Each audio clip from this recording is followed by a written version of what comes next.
Ukrainian President Volodymyr Zelensky sounded a pessimistic note in his nightly video address on whether Russia would observe the partial ceasefire conditions proposed by the US. "How Russia behaves in the coming days will show a lot, if not everything," he said. "If there are air alarms again, if there is military activity in the Black Sea again, if there are Russian manipulations and threats again, then new measures will have to be taken, specifically against Moscow," he added. According to Associated Press, the United States said Tuesday an agreement was reached to ensure safe navigation in the Black Sea as it wrapped up 3 days of talks with Ukrainian and Russian delegations in Saudi Arabia on prospective steps toward a limited ceasefire.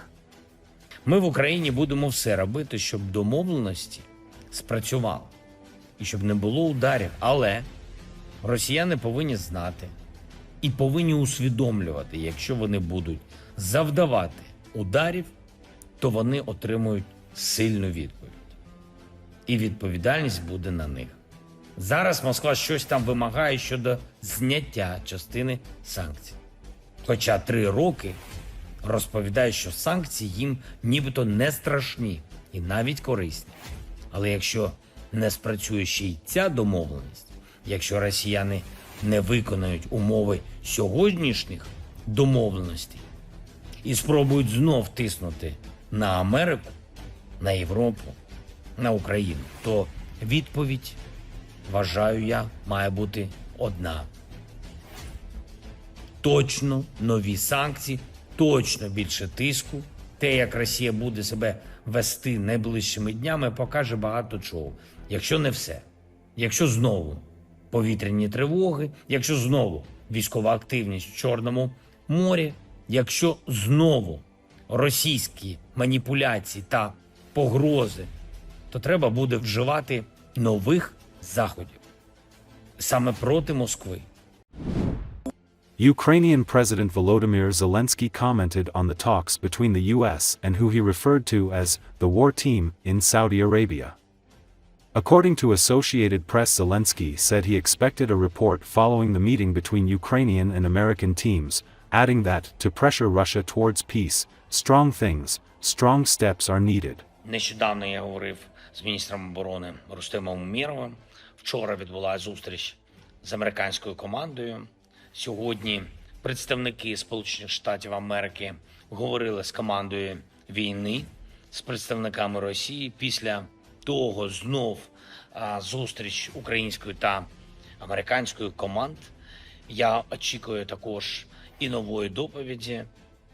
Нам потрібен рух до реального миру, до гарантованої безпеки. І це нам потрібно усім. В Україні, в Європі, в Америці, усім в світі, хто хоче спокою в міжнародних відносинах. Росія є єдиним суб'єктом, який затягує цю війну. І знущається з наших людей, і з усього світу. І щоб дотиснути Росію до миру, потрібні сильні речі, сильні кроки. Belarus authoritarian leader Alexander Lukashenko took office as president for the 7th term in an inauguration ceremony in the capital Minsk on Tuesday. According to Associated Press, members of the political opposition, many of whom are imprisoned or exiled abroad by Lukashenko's unrelenting crackdown on dissent and free speech, said the January election was a sham much like the last one in 2020 that triggered months of protests that were unprecedented in the history of the country of 9 million people. Since then, more than 65,000 people were arrested and 1,000 beaten, with the crackdown bringing condemnation and sanctions from the West. The European Union rejected the election outcome, calling it illegitimate and threatened new sanctions. In his inauguration speech, Lukashenko accused the opposition of working for Western funding and putting the country at risk by their masters for sanctions and bombs. Half the world dreams of our dictatorship, a dictatorship of real deeds and interests of our people. And everything is fine here with freedom of speech. We have more democracy than those who call themselves its standard, he said at the ceremony. Lukashenko has been in power since 1994 and has ruled the country with an iron fist. He has relied on subsidies and political support from Russian President Vladimir Putin, himself in office for a quarter century, a relationship that helped him survive the 2020 protests. Lukashenko allowed Moscow to use the country's territory to invade Ukraine in 2022 and later hosted some of Russia's tactical nuclear weapons. Leading opponents have fled abroad or were thrown in prison. Activists say the country holds nearly 1,300 political prisoners, including Nobel Peace Prize laureate Ales Bialiatski, founder of the Vyazna Human Rights Center.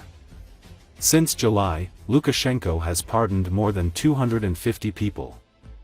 At the same time, authorities have sought to uproot dissent by arresting hundreds more in raids targeting relatives and friends of political prisoners.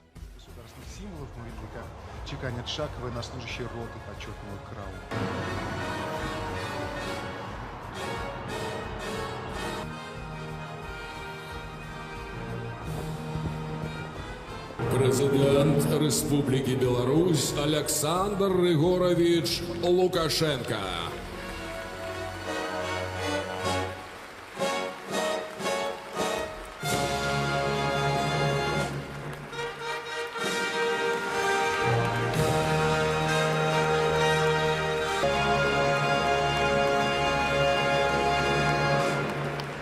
Заступаючи на посаду президента Республіки Білорусь, урочисто клянуся вірно служити народу Республіки Білорусь, поважати, аховувати права і свободи чоловіка і громадянина.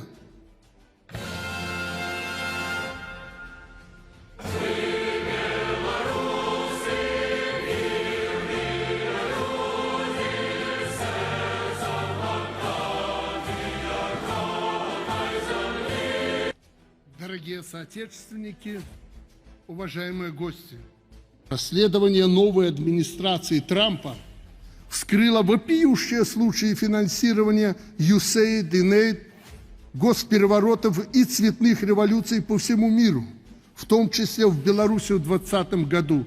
Помните этот мятеж?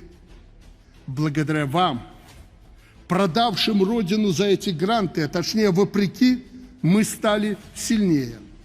Потому что бережем мир, который вы ставите под угрозу, обеспечиваем благополучие, которое вы ставите под удар, выпрашивая у своих хозяев санкции и бомбы. Государственная модель развития стала вызовом системы. У вас нет и не будет поддержки, у вас нет будущего. Вам и вашим кураторам нечего противопоставить нашему единству. Скажу больше. Полмира мечтает о нашей диктатуре, диктатуре реальных дел и интересов наших людей. И со свободой слова у нас все в порядке. Демократия у нас побольше, чем у тех, кто называет себя ее эталоном. Чтобы Беларусь шагнула вперед, в будущее. Крепкая. Каждый в Беларуси имеет конституционное право и возможность высказаться. Но не нужно призывать уничтожить все, что создано многими поколениями белорусов. Мы не позволим использовать свободу слова как дубину для разрушения собственной страны.